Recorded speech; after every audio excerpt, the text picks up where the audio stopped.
말씀 보도록 하겠습니다. 19절 말씀 보십시오. 예수님의 제자들의 모습을 보고 예수님이 제자들의 모습을 보고 어땠습니까? 예수님께서 제자들의 모습을 보고 뭐라 하세요? 믿음이 없는 세대여. 예수님이 왜 제자들에게 이런 말을 하죠? 귀신을 벙어리 대고 귀신 들린 자를 쫓아내려고 부탁을 했으나 제자들이 하지 못했죠. 그걸 보고 예수님께서 그 제자들 향해서 뭐라 했다? 믿음이 없는 세대여, 내가 얼마나 너희와 함께 있으며 얼마나 너희를 참으리요, 그를 내게로 돌아. 자, 여기서 보세요. 여러분 노트 한번 써보세요. 믿음이 없는 세대여, 이 말. 세대란 말은 시대예요. 믿음이 없는 시대예요. 지금도 마찬가지입니다. 지금도 믿음이 없어요. 예수님 교회를 다닌다 하면서도요, 정말 믿음이 있는 자들이 그렇게 많지 않아요. 그러니까 주님이 귀신 하나 쫓아내지 못하는 그걸 보고 믿음 없는 세대예요. 믿음 없는 시대예요. 그럼 여러분, 귀신을 어떻게 쫓아내요? 간단해요. 귀신은 이 말씀, 물 없는 곳, 우리 집사님 잘 해석해서 너무 고마워.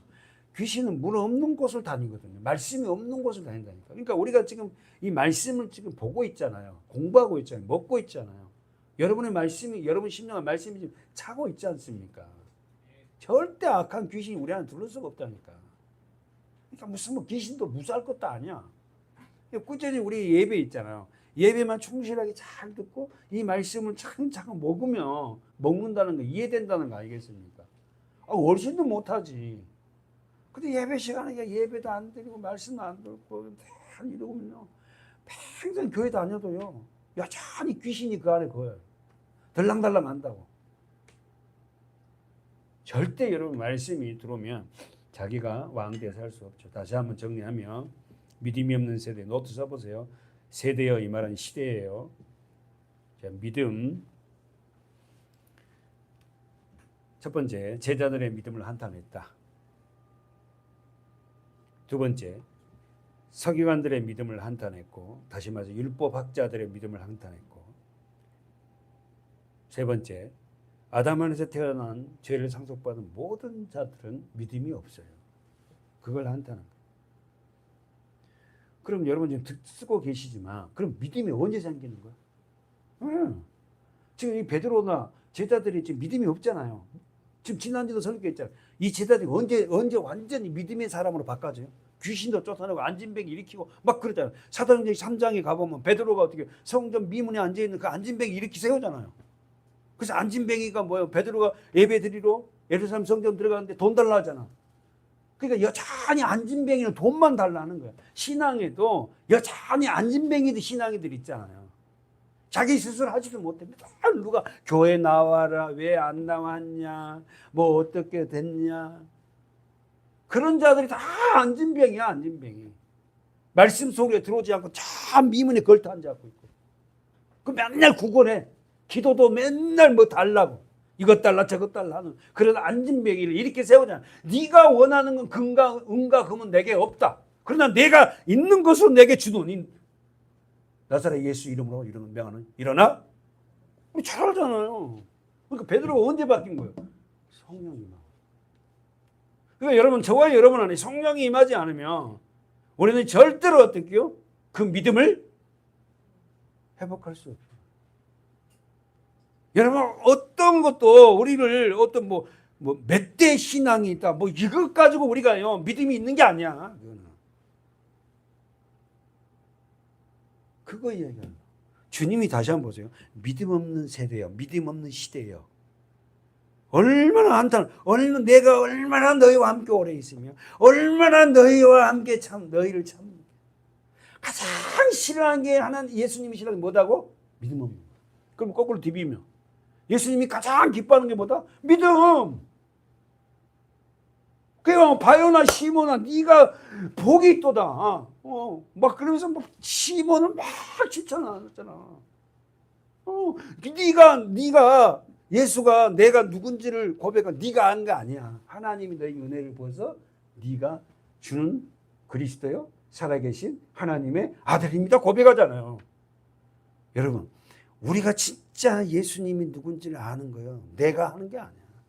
하나님의 은혜라니까. 하나님이 알게, 이분이 진짜 나의 생명이구나. 다른 사람 예수 놈은 십자가에 죽었다는 다 그냥 개념적으로 알고 있잖아요. 근데 그분이 진짜 누군지 모른다니까.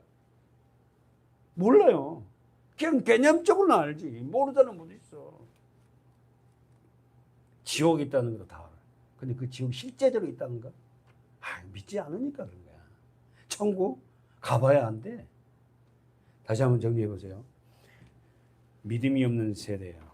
이 질문은 바로 사도행전 3장의 베드로의 모습을 통하여, 제자들의 모습을 통하여서 알 수 있습니다. 가보세요. 무엇이 이들을 완전히 바꿔놨어요? 성령이. 그렇지. 그러면 여러분 넘기면서 보세요. 우리가 잘 아는 기사잖아요. 사도행전 3장을 가보면 이들이 성령이 그 제자들에게 부어졌어요.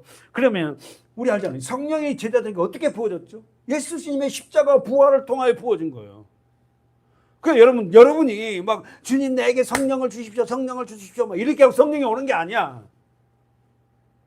십자가가 내 것이야. 그래서 저는요 십자가를 볼 때마다 그렇게 많이 울었어요. 하나님 은혜를 부어가. 그러면서 저에게 성령이 임한 거예요. 떼굴떼굴 굴른 적도 없어요. 어떤 사람은 성령이 받으면 막 떼굴떼굴 굴르고 막 벌떡벌떡. 우리는 그때 아까 조금 전에 얘기했지만 그 집회할 때도요 막 그렇게 다닌 사람 있어요. 그렇게 온 사람도 있어요 사실은. 뜨거워갖고 아내가 못 견디더라고. 그 사람에게는 그렇게 임했다. 근데 그게 모든 사람을 어떻게 해요? 통상적으로 그렇게 된다. 그렇게 생각하면 안 돼요. 저는 그렇게 뜨거워갖고 막 발딱발딱 뛴 적이 없어. 다시 한번 정리해 봅시다. 접속을 건데 예수 그리스도 십자가 이전 사람과 십자가 이후의 사람은 완전히 달라요. 제자를 통해서 귀신도 쫓아 못 냈고 복음도 말하지 못하고 예수님이 십자가 잡아 죽이려고 도망도 가버리고 모른다 한 그 베드로가 십자가와 성령이 마가의 다락방에서 2장 사도행전 2장에 성령이 부어지고 나니까 완전히 달라져 버리죠. 지금 우리 독자들이 얘기하는 거예요.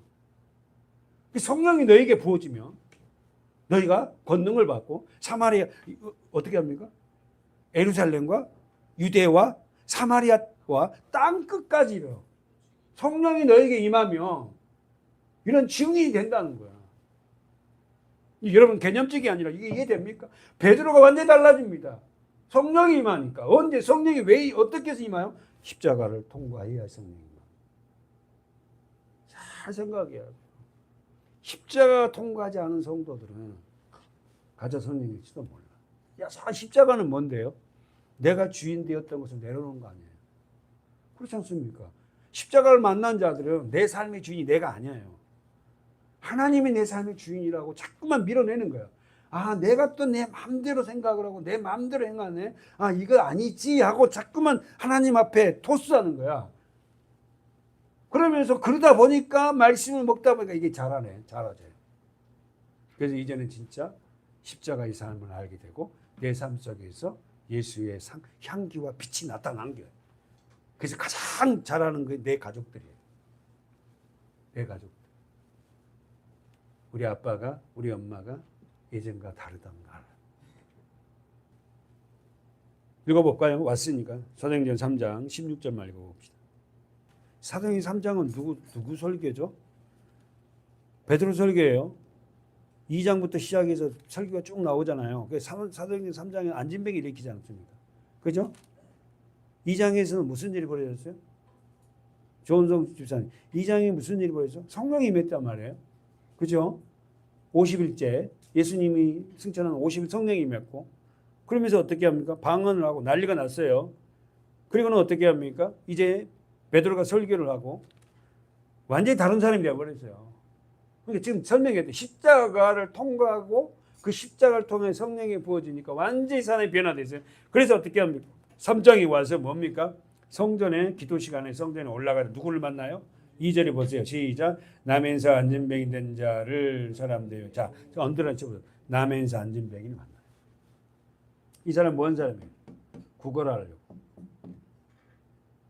우리 오후 예배에 니에미야 강의를 드리면서 성전으로 올라가는 문이 모두 몇 개였다? 12개. 근데 어디 문에다 놨다? 2절에 어느 문에다 이 안전병이 놔놨어? 미문이라는. 미문은 아름다운 문이야. 이 12개 문 중에 한 문이 미문이라. 근데 이 아름다운 문으로 많은 사람이 올라와요. 그리고 여러분이 아는 또 무슨 문? 양문.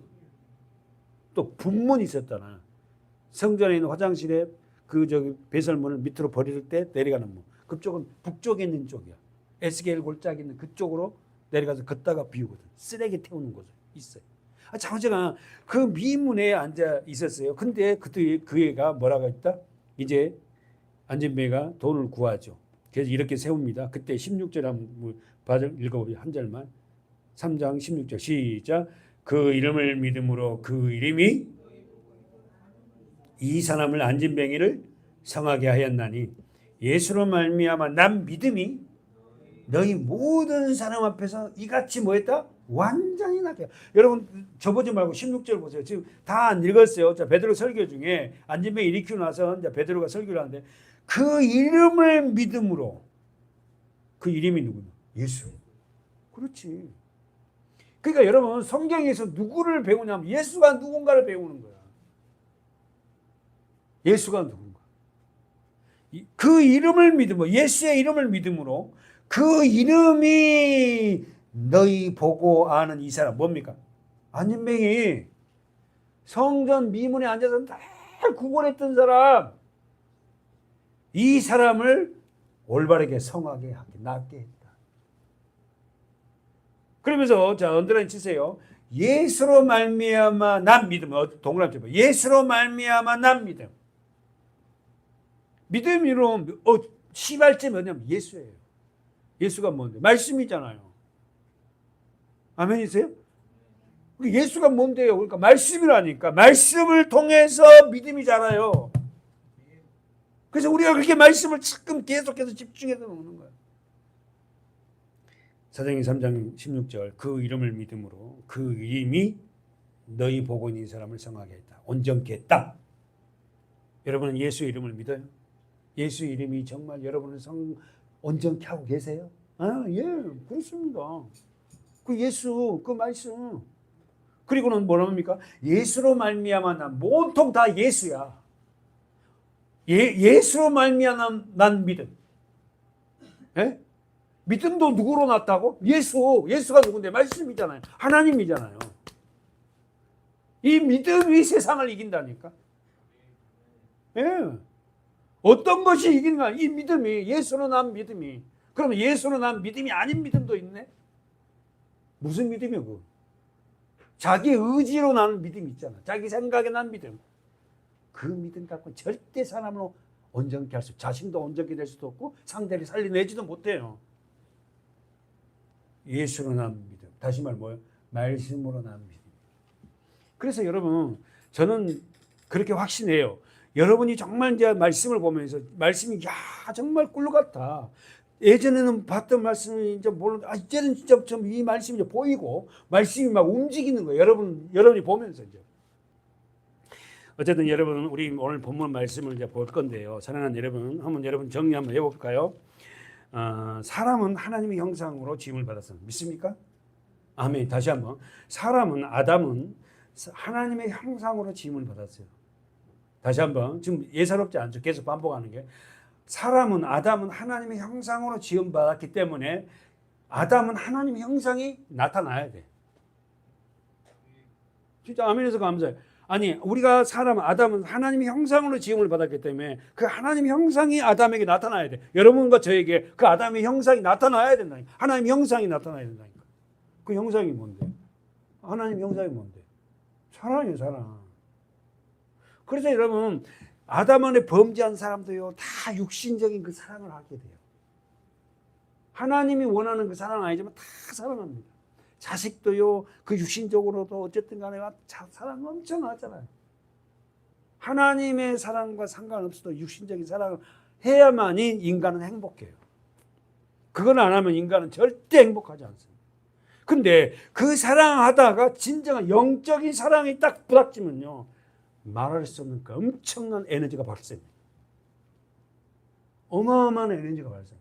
삶의 의미를 알 뿐만 아니라 육신적인 것도 더 잘 알 뿐만 아니라. 그래서 오늘 인간은 하나님의 형상으로 창조되었기 때문에 하나님의 형상, 말씀을 믿으면서 살아야 할 존재예요. 한번 노트 정리해봐요. 하나님의 말씀을 믿으며 살아야 할 존재가 인간이다.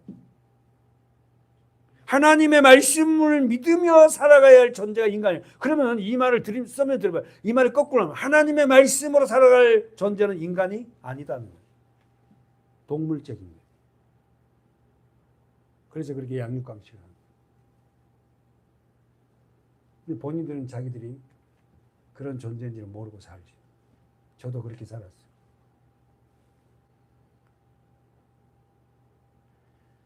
우리 안에 하나님 말씀이 들어오면 다시 한번 우리 안에 말씀, 이 말씀이 믿음이고 이 말씀이 영이에요. 그러면 어둠은 떠납니다. 다시 한번 하나님의 말씀, 하나님의 영이에요. 말씀은 영이에요. 여러분 지금 말씀 먹고 계시잖아요. 그러면서 그 말씀을 통해 뭐가 생겨? 믿음이 들어와요. 그 믿음이 들어옴으로써 어둠이 떠나네. 어둠이 뭡니까? 좌절된 마음들, 그냥 낙담된 마음들. 예? 그 어둠이 그거라니까. 자꾸만 불안하고 말부터가 이상해 막. 그런데 하나님의 말씀이 들어오고 그 하나님의 영의 말씀을 먹고 나면서 내 안에 믿음이 들어오면서 그 어둠이, 그 낙담됨이 그 말들 다 떠납니다. 떠나. 신기해요, 신기해. 신기합니다. 그러니까 이 우리가 말씀을 먹고 있다는 게 얼마나 축복입니다.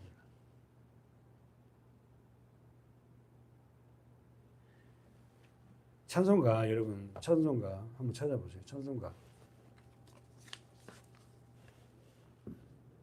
419장 찾아봐요. 제가 이 구주여 강풍이 일어 이 찬양 좋아하잖아요. 여러분도 자주 부르니까 알잖아요. 이 작사자가 누구냐면 메리입니다.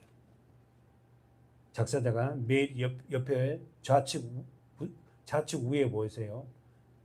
메리 앤 베이커죠. 메리 M.I. 베이커 1874년 이렇게 써 있죠. 메리 앤 베이커가 1874년에 이 곡을 작사했다 이 말이에요. 네? 그러면 이상현 집사님, 아니 조은성 집사님, 1874년이면 지금으로부터 몇 년이에요? 몇 년 된 거예요? 150년. 와, 150년 전에 이 곡을 이 시를 쓴 거예요. 누가? 메리가. 메리 베이커가 이 곡을 썼는데 이 곡을 쓴 배경이 뭐냐면은 여러분 믿음의 가정에서 메리가 태어났어요. 근데 부모로부터 좋지 못한 병을 오빠하고 자기하고 상속을 받아. 그 병이 뭔지는 이야기 안 해요. 근데 부모로 상속은 다 그 병 때문에 고통스러워 살아. 그런데 어느 날 오빠가 죽었다는 전보를 받습니다.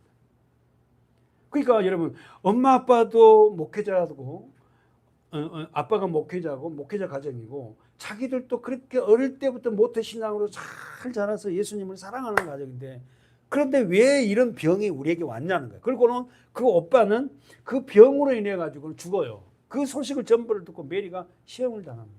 시험이 와갖고 어떻게 떠나요.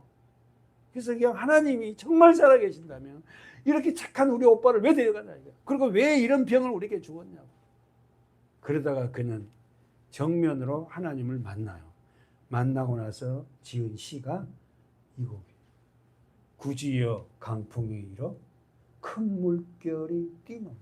이해되잖아요. 자기 삶에 오빠가 죽고 자기도 엉망이잖아.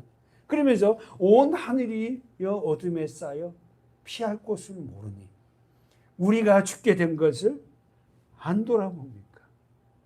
깊은 바다에 빠지게 된 때 주님 주무시려 합니까? 좀 도와주세요. 이건. 그러나 그는 회복을 하죠. 큰 바람과 물결아 찬찬. 누가 얘기하죠? 예, 예수님이 고물의 배에 주먹을 치다가 어떻게요? 제자들이 막 그냥 그 풍랑을 만나고 막 주님을 깨우잖아요. 죽게 되었다고. 사납게 뛰노는 파도나 저 흉악한 막이나 아무것도 주 편안히 잠들어 누우신 배 뒤집어 볼 능력이 없도다. 주 예수 풍파를 꾸짖어 잔잔해. 주 예수 풍파를 꾸짖어 잔잔. 저는 이 찬양을 부를 때마다 정말 많은 은혜가 되고 저 안에서 풍파가 일어나거든요. 목회자라고 하면서도 쉴 수 없는 이 크고 작은 풍파가 일어나. 그럴 때마다 이런 말씀, 이런 찬양을 부르면서 그래 맞지. 남 교회가 어떻고 저떻고가 문제가 아니고 나에게 주어진 사명이 있지. 그리고 나에게 주어진 사명이 우리 집사님들, 우리 가족들, 이 가족들에게 이 복음을 하나님 이렇게 전해라면 그렇게 살다 가는 게 맞지. 자꾸만 왜 비교하고 왜 자꾸만 다른 걸 보니 하고 내 자신을 꾸짖어요. 그럴 때마다 내 마음에는 결국 잔잔하고 그래 감사하는 우리 성도들의 수고들을 생각하면서 이랬습니다. 사랑하는 여러분, 우리 교회의 표가 히브리서 몇 장? 히브리서 11장 6절의 말씀 한번 가봅시다. 자주 보는 말씀이지만 다 같이 한번 찾았으면 읽어보세요. 히브리서 11장 6절. 제가 왜 히브리서 11장 6절을 저의 목회의 비전의 말씀으로 잡았는지도 제가 말씀했어요. 여러분에게. 히브리서 11장 6절 다 같이 시작. 믿음이 없이는 기쁘시게 못하나니 하나님께 나아가는 자는 반드시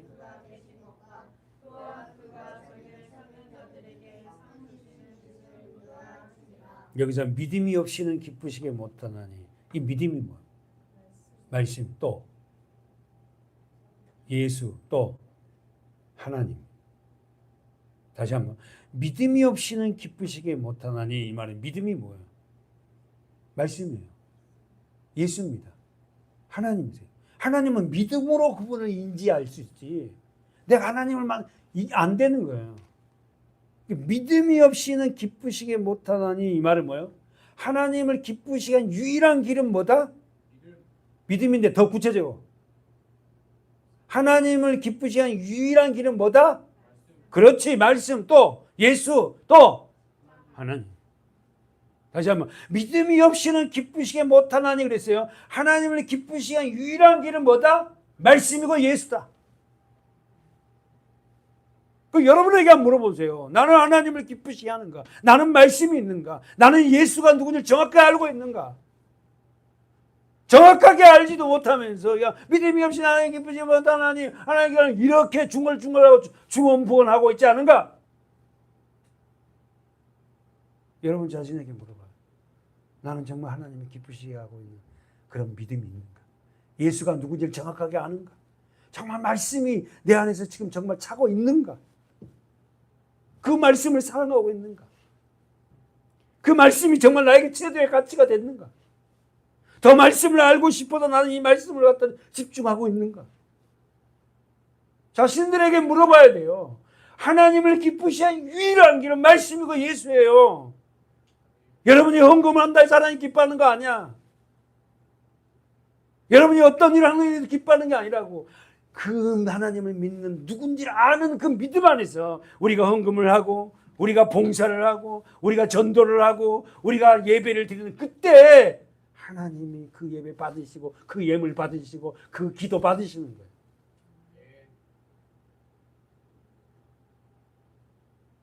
믿음이 뭔지도 몰라. 설명하라 그러면 믿음이 뭔지도 몰라. 믿음이 뭔데요? 그냥 믿음이 그냥 믿는 거죠. 뭘 믿는데? 그러면 이제 입에서 술술 나와. 나는 이런 걸 믿습니다. 예수님이 나를 택하셨고 나를 위해서 십자가를 지셨고 그리고 그분이 다시 오실 것을 믿고 그분이 오시기 전에 내가 이 세상을 마감한다 해도 나는 영원한 그 나라에 하늘나라에 입성한 걸 저는 믿습니다. 그 믿음의 길은 좁은 길이지만 그래서 저는 그 길을 갑니다. 믿음이 없이는 하나님의 기쁘시게 못하는 이 전제를 완전히 여러분이 딱 잡고 있어야 돼요. 어떻게 하는 게 하나님을 기쁘시하는 거구나. 하나님이 기쁘시면 되잖아요. 하나님께 나아간 자는 반드시 그가 계신 것과 그가 자기를 찾는 자들에게 상 주신 이심을 믿어야 하자. 여기서 우리가 상 배웠잖아요. 이 상이 뭐예요? 영생.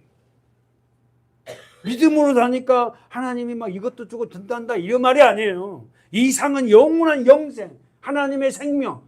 영생이면 영원한 생명, 하나님의 생명 우리에게 준다고. 하나님의 생명에 들어온 자들은 어떻게 한다고?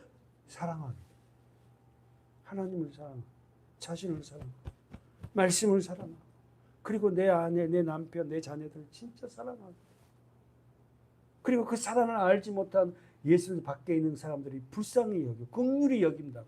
그들은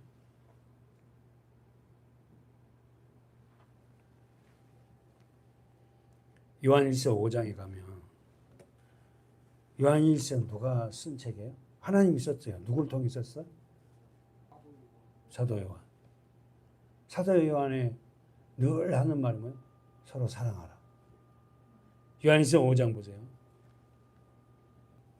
요한일서 5장 12절이에요.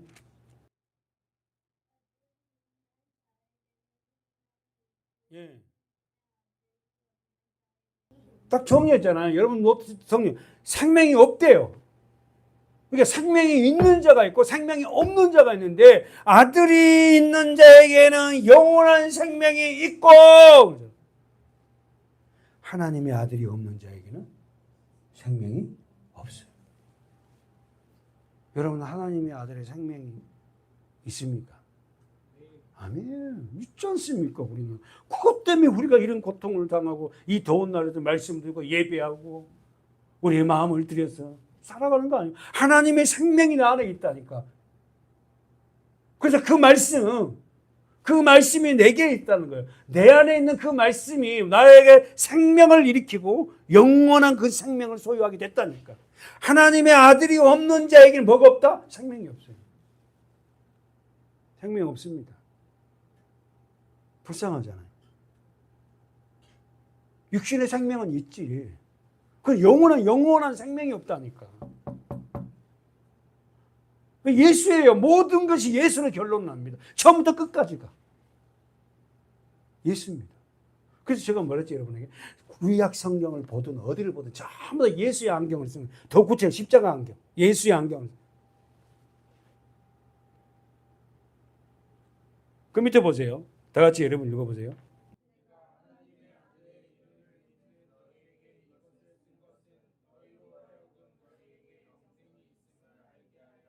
언드라인, 너희에게 영생이 있음을.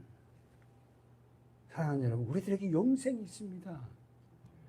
아멘. 우리 생활이 좀 힘들고 어렵고 때로는요 영생을 가야지만 혼자 고독하기도 해요.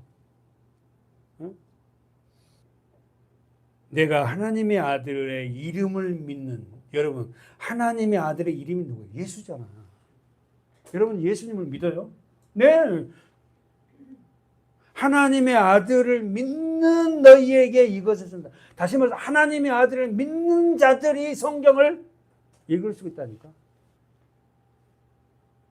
성경은 아무나 읽는 게 아니에요, 사실.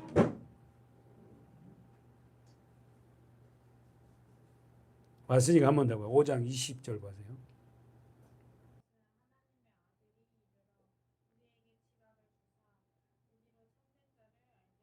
잠깐만요. 지각이 뭐예요?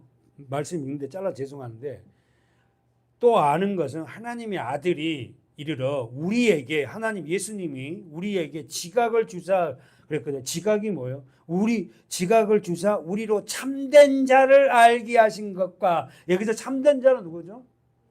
예수님이고 더 나아가 하나님이잖아요. 예수가 하나님이고. 하나님을 알게 아는 것은 누구를 통해 한다? 하나님이야. 예수를 통해서만이 하나님을 안다. 온통 다 예수야. 이 지각은 뭐야? 인지하는 거. 아, 잘하네. 생각하는 능력이에요. 생각하는 거. 인간에게는 생각하는 게, 인지할 수 있는 게 있잖아요. 마지막까지 읽어보세요. 21절까지 또한 거기서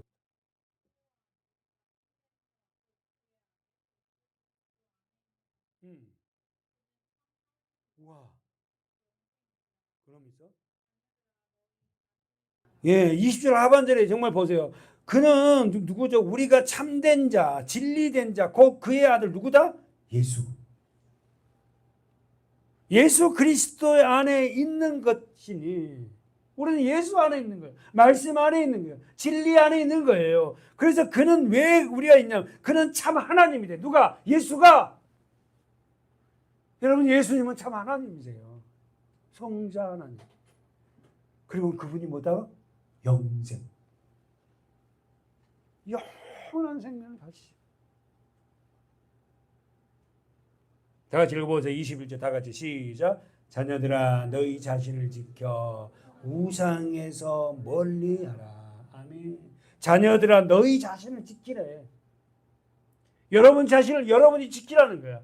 여러분 안에 예수가 와 있으니까 말씀이 있으니까 그 말씀으로 네 자신을 지키라는 거야. 우상을 멀리하라는 거야. 우상의 정의가 뭔지를 제가 말씀드렸어요. 우상이 뭐예요? 나를 위해 존재하던 거. 잘못하면 자녀도 우상될 수 있고 남편도 우상될 수 있고 아내도 우상될 수 있고 물질도 우상될 수 있고. 요한복음 17장 가보세요. 요한복음 17장 읽어보세요. 요한복음 17장 3절.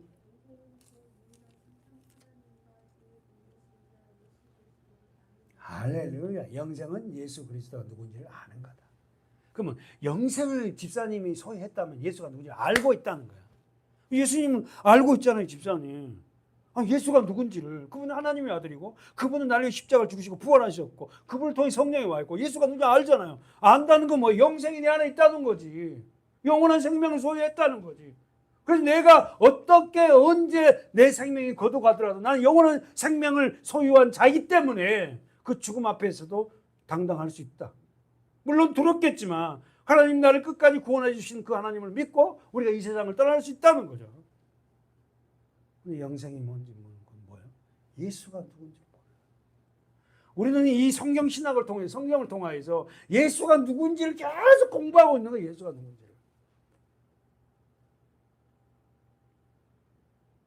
다 같이 우리 읽어봐요. 집사님 잘 읽어줬지만 다시 한번 시작. 영생은 곧 유일하신 참 하나님과 그의 보내신 자 예수 그리스도를 아는 것이니라. 할렐루야. 여러분 예수가 누군지 아십니까? 아멘. 그분은 어떤 분인지 아세요? 네. 왜 그분이 이 땅에 오신지 아세요? 네. 십자가를 지셔서 우리를 살리러 오신 거예요. 에레미야는 이렇게 얘기해요. 다시 한번 가보세요. 노트 정리해 보고요. 에레미야 4장 22절.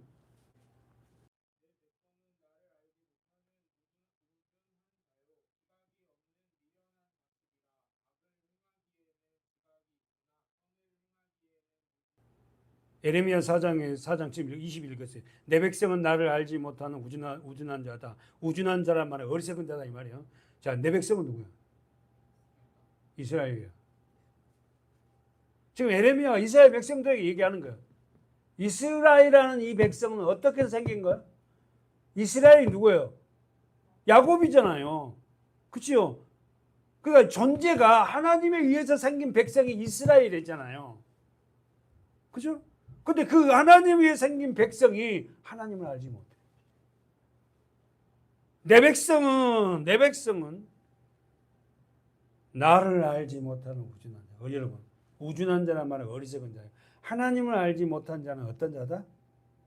어리석은 자예요. 여러분 하나님 아세요? 네.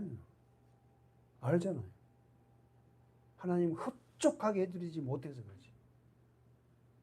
그래서 여러분 이럴걸요. 믿음이 좀 들어가면 자기 자신을 보고 굉장히 실망합니다. 내가 이러고도 정말 내가 집사란 직분을 갖고 있고 권사란 직분을 갖고 있나? 내가 이러고도 이런 믿음 갖고 내가 목사인가? 이럴 때 저도 그래요. 봅시다. 22절. 내 백성은 나를 알지 못하는 우준. 하나님을 알지 못한 자는 어떤 자다? 어리석은 자다. 지각이 없는 미련한 자식. 하나님을 알지 못하는 뭐다? 지각. 아까 배워서 분별이에요. 하나님을 알지 못하면 분별하지 못한 미련한 자식. 여러분 하나님을 아는 게 얼마나 귀한 거예요. 그렇죠? 세 번째. 그렇게 하나님을 알지 못하는 자들에게 세 번째 나타나는 게 뭐예요?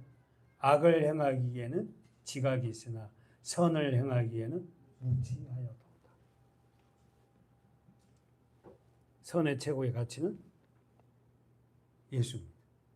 예수를 알지 못해. 가봅시다. 본문 20절 보세요. 다 같이 읽어보세요. 시작. 데리고 오니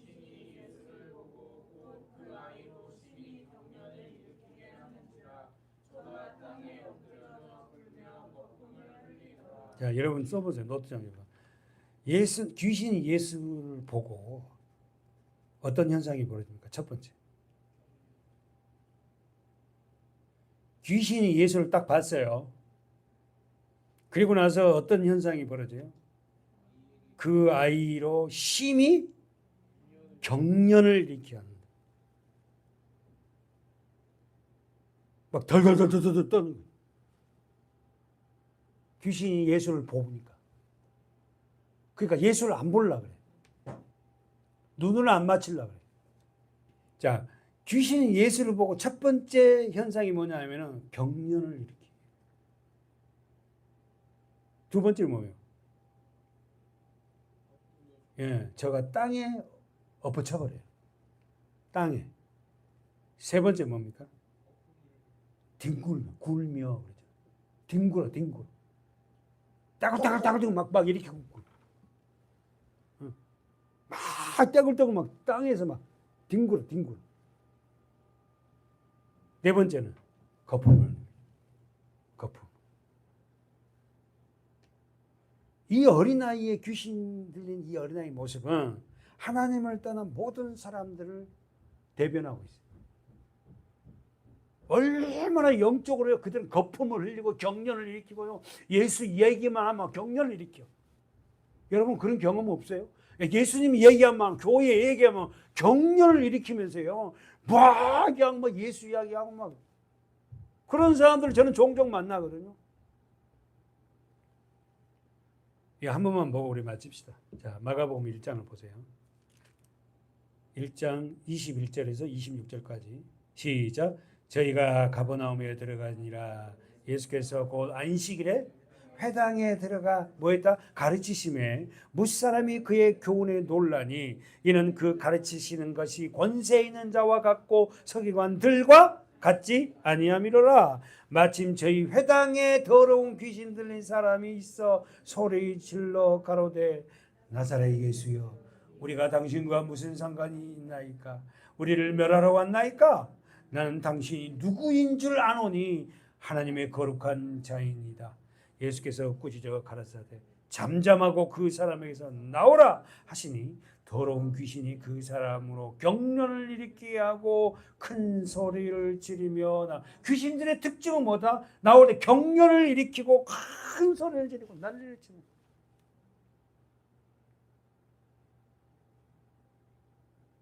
그래서 여러분 귀신은 뭐다? 사단의 종이다. 하수인. 사단의 졸개가 귀신이에요. 그죠? 우리는 사단을 헬라어로 다른 말로 뭐예요? 마귀, 디아볼로스, 분리해서 죽인다. 그의 종들이 귀신들이에요. 귀신들이 역사합니다. 써보세요.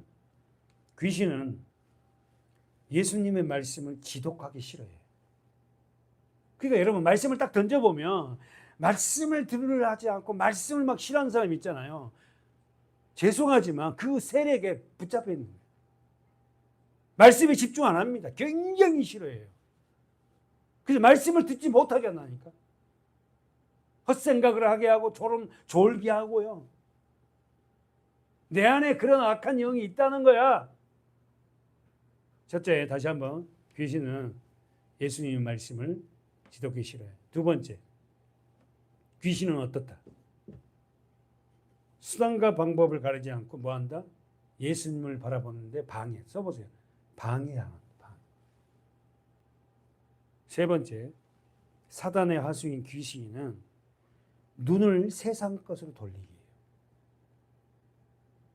눈을 말씀으로 오는 게 아니라 세상 것으로 돌리기.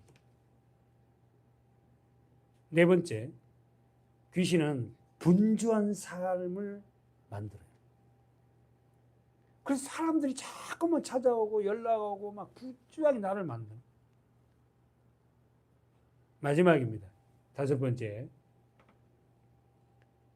경건의 생활을, 믿음의 생활을 깊게 들어가지 못하게. 경건의 삶, 믿음의 삶을 깊게 들어가지 못해. 말씀도 깊게 못 보게 해요. 이 다섯 가지를 여러분이 써놓고 한번 자신들의 삶을 한번 체크해 보세요. 아니 저걸 알아야지 우리가 백승을 할 거 아닙니까? 마귀는, 사단은 어떻게 우리를 이렇게 하지 못하게 하잖아요. 교회 열심히 다녀라. 근데 말씀 듣지 마. 그리고 네가 하고 싶은 하고 예배 끝나면 뭐 이렇게 하고 이렇기를 원하지 말씀 속에 들어가지 못하게 하잖아. 그런 사람들이 얼마나 많아요. 그러면 여러분 그렇게 예배 생활하는 사람과 말씀을 먹고 가슴을 치고 하는 사람 예배를 끝나고 나면 어때요? 정말 예배다운 예배를 드리면 정말 내가 기쁘잖아요.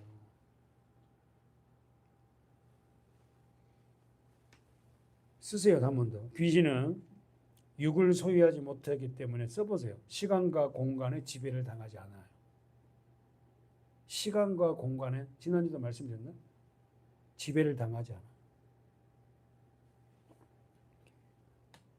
시간과 공간의 지배를 당하지 않기 때문에 귀신이 들린 자가 밤이나 낮에도 더러운 행위를 하고 성경 이야기를 그냥 하지 마세요. 대낮에 벌거벗고 다니고 무덤에서 소리를 지르고 막 난리를 치잖아요. 시간과 공간의 제한을 받지 않는다니까. 귀신이 들린 사람. 자, 귀신은 낮이나 시간과 공간의 지배에 당하지 않는다. 그래서 그렇게 소리를 지르고 그래서 마지막입니다. 누가복음 8장을 보고 우리 마치도록 하겠습니다. 누가복음 8장. 누가복음 8장 26절 다 같이 읽어보십시오. 시작.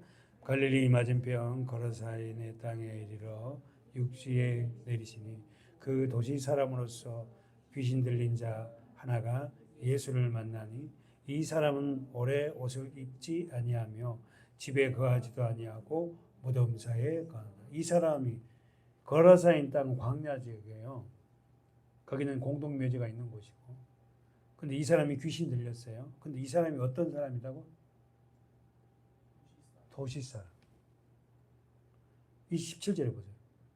그 도시 사람으로서 귀신 들린 자 하나가 예수를 만나. 그러면 도시 사람이라면은 하지나 도시 사람이라면은 도시의 문명을 혜택을 받은 사람이잖아요. 시골 사람이 아니라 도시 사람이라니까. 지금 같으면 막 화려한 어떤 도시 문명을 다 아는 사람인데 어떤지 모르지만 이 사람이 귀신이 들린 거야. 그래서 그렇게 도시에서 살다가 어디로 귀신 들리고 어디로 가고? 광야. 어디에 거한다고? 이 사람은 첫 번째 귀신 들린 자는 첫 번째 어디에 어떻나고? 오래 옷을 입지 아니하고 두 번째 집에 거하지도 아니하고 세 번째 무덤사에. 오래 이 옷을 입지 아니하며 이상님 우리가 입는 옷은 무슨 옷이에요? 그리스도 옷 입었죠. 에베소서 2장을 보니까 너희는 그리스도 옷 입었다. 세례를 통하여서. 우리도 예전에는 그리스도 옷 못 입었잖아요. 그래서 오늘 제가 이 양복을 입고 있는 것도 무슨 양복이랑 알잖아요. 옷 입. 그러면 우리의 삶을 통하여서 저분이 그리스도 사람이구나. 어쩐지 뭔가 다르더라. 이런 말을 들어야 되거든. 그 사람이 교회 다녔어? 교회 다닌 사람이래? 진짜 이 사람은 그리스도 옷 입은 사람이야. 아직 세례가 안 나. 두 번째, 이 사람은 집에 거하지도 아니하고. 이 집이 뭐예요? 오이코스라는 단어인데 성전이에요. 성전. 우리가 거할 곳이 성전이라니까. 우리의 집이 어디예요? 성전. 여러분이 성전이잖아. 그렇잖아요. 고린도서 3장 16절이죠. 너희가 하나님의 성전인 것과 하나님이 거하시는 줄을 알지 못한 우리 마음에 뭐가 왔다? 성전이 됐어요. 누가? 그분이 오셨기 때문에. 그럼 그분이 오시려면은 우리 마음이 예수 십자가로 거듭난 자들, 우리 안에 성전이 돼가서 그분이 오시잖아요. 근데 문제는 이 땅에 살면서 저부터도 내가 성전이 됐다 안 됐다 하지요. 자, 집에 거하지도 아니하고. 세 번째, 무덤 사이에 거하냐. 이 무덤, 제가 뭐라 그랬어요? 이 무덤이란 말은 다른 말은 뭐예요?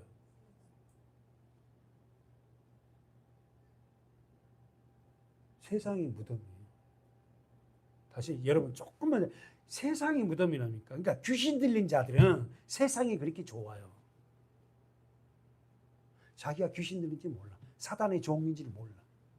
사단의 귀신의 종으로 살아간 자는 무덤 사이에 세상이 무덤이라니까. 세상을 그렇게 좋아. 세상 육신의 정욕과 안목의 정욕과 이세의 사랑으로 살아. 안목의 정욕. 그랬더니 좋은 차, 좋은 집, 좋은 거 이런 것들로 그렇게 살려고 그렇게 애쓰고. 그냥 어느 정도 적당하냐고 살면 되지. 첫째 뭐라고요? 귀신 들리는 첫째 뭐라고요? 오래 옷을 입지 않아요. 우리도 그랬어요. 우리는 지금 무슨 옷을 입고 있다? 그리스도 옷 입고 있어요. 이 그리스도 옷이 무슨 옷이다? 구원의 옷이에요. 구원받는 자들의 삶을 어떠냐? 섬기며 살리며 하나 되는 삶으로 살아가는 모습이 내가 그리스도 옷 입었다는 거예요. 그리스도 옷 입지 않은 자는, 다시 말해 세례를 받지 않은 자, 세례를 받아 거듭나지 않은 자는 절대 그렇게 삶이 안 나타납니다. 반드시 세례를 받아야 돼요. 그래서 옛 옷을 벗고 육신의 옷을 벗고 새 옷으로 갈아입어야 돼요.